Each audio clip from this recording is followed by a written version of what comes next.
So here's a little story time. I tried to blind taste. I did my whole swirly thing. I trusted the waiter to bring me a red wine that was going to be fine with the veal. Hey, welcome back to Drinking It In. I am your host, Chris Cassara. We're trying a different angle. Hopefully you like it. I continue to experiment. Today, what I wanted to talk about is what I'm going to call a super Venetian wine. I don't know if that's, I've seen the term used. It's not quite as prevalent as super Tuscan, but it's the same idea, just in a different region. So in the Veneto, the red wines that are produced, right, Valpolicella, Amarone, those types of wines, they're made with a blend of based mostly on the Corvina grape. The growing conditions up north in Italy also work for grapes like Cabernet and Merlot. And I happen to pull this guy out for me to drink on Mother's Day.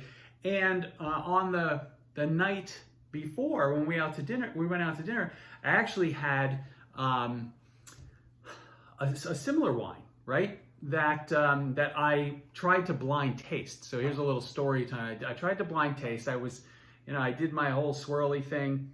I trusted the waiter to bring me a red wine that was going to be fine with the veal. And, I said, this has it kind of reminds me of Valpolicella, right? So, but it also has a lot of notes of we'll call familiar notes from maybe Cabernet or Merlot. So I said, it could also be sort of something like a super Tuscan. And it turns out it was the Castellago, which you see over here. And it is a super Venetian. I think that one is solely Cabernet and Merlot, but it got me thinking, right? Because I really like that wine and I really like this wine. So this is the Giusti from, this is the Massimo from the Giusti winery.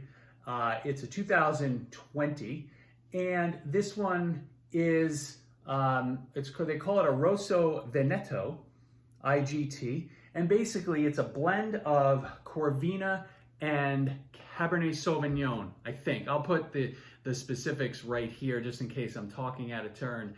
I'm doing this video off the cuff. Gee, did you notice?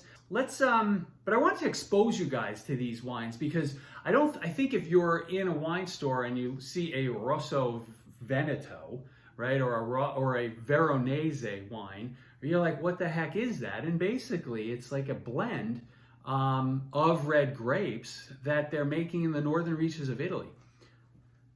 Let's take a look at this one. Let's analyze. We can do some serious analysis.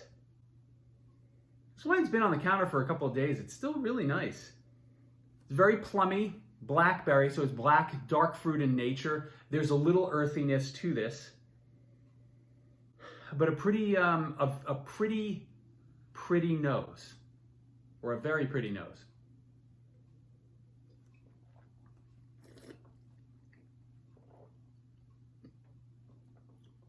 There's some tannin here, but it's well balanced.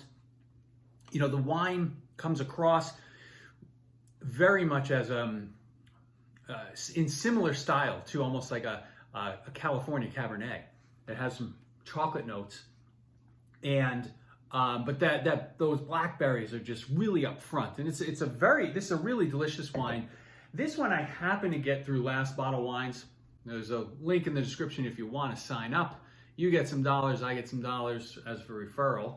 Full disclosure. This is a wine that I decided to try, and I'm really glad I did. And I'm glad I let the waiter pick the wine for me on the prior night because another Super Venetian was a winner.